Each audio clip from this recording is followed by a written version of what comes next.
সমস্ত শুভবুদ্ধি সম্পন্ন জাতীয়তাবাদী সংখ্যালঘু মুসলমানদের কাছে একটাই আবেদন রাখবো যে আপনারা আর কতদিন হাতের পুতুল হয়ে থাকবেন, আপনারা কতদিন ভোটার হয়ে থাকবেন, আপনারা কতদিন সংখ্যালঘু হয়ে থাকবেন।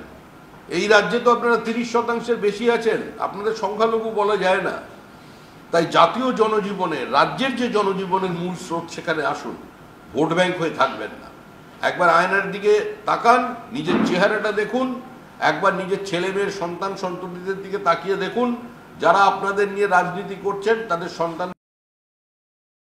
তৃণমূল আমাদের কাছে একটা ফুটবলের মতো, নেতা নেত্রী মন্ত্রী সন্ত্রী ডাকাত সমাজ বিরোধী পুলিশ মিলেমিশে একাকার হয়ে গেছে।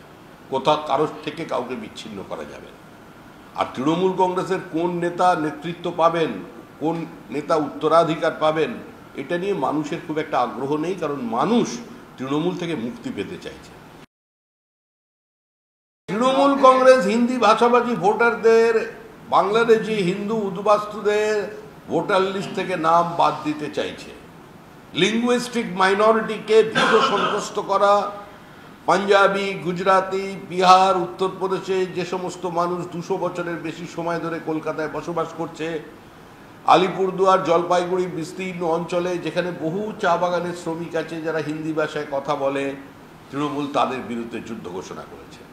আর এই করার উদ্দেশ্য একটাই, এইটা নিয়ে বাজার গরম এমন করতে চাইছে যাতে নির্বাচন কমিশন একটা বিতর্কের মধ্যে পড়ে যায়, নির্বাচন কমিশনের উপরে পরোক্ষভাবে চাপ তৈরি হয়, তাদের যে জল মেশানোটা আছে সেই জলটা যেন সেখান থেকে বার না করে দেওয়া যায়। প্রার্থী দিল না, এই শুভেন্দু অধিকারী আমাকে প্রার্থী করতে দিল না মমতা ব্যানার্জির কাছে।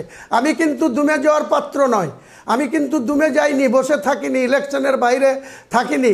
এখানে এক সভাধিপতি সিদ্দিকা বেগমকে, একটা মুসলিম মহিলাকে, মমতা ব্যানার্জি মুসলিম মুখ্যমন্ত্রী আর তৃণমূলের লোগোতে সিদ্দিকা বেগমকে দাঁড় করিয়েছিল, তার জামানা বাজেয়াপ্ত করেছিলাম এই রেজিনগর বিধানসভায়। মমতা ব্যানার্জির লোগো নিয়েই সে লড়েছিল, আর নরেন্দ্র মোদীর লোগো নিয়েই বঙ্কিম কর্মকার লড়ে সে ভোট পেয়েছিল 10,335, সিদ্দিকা বেগম ভোট পেয়েছিল 14,631, নেটে মিলিয়ে নেন।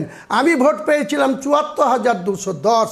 এটাই নাম হুমায়ুন কবির। হুমায়ুন কবিরকে কোনো কিছুর জন্য কোনো দিন চিন্তা করতে হয় না, ভাবতে করতে হয়। তৃণমূল কংগ্রেসের বিধায়ক আছি, তৃণমূল কংগ্রেস যদি আমাকে 2026-এর নির্বাচনে কোথাও লড়ার সুযোগ দেয়, তাহলে নিশ্চয়ই নেত্রীর সেই সম্মানে, নেত্রীর সেই অনারে আমি ভোটে লড়ব।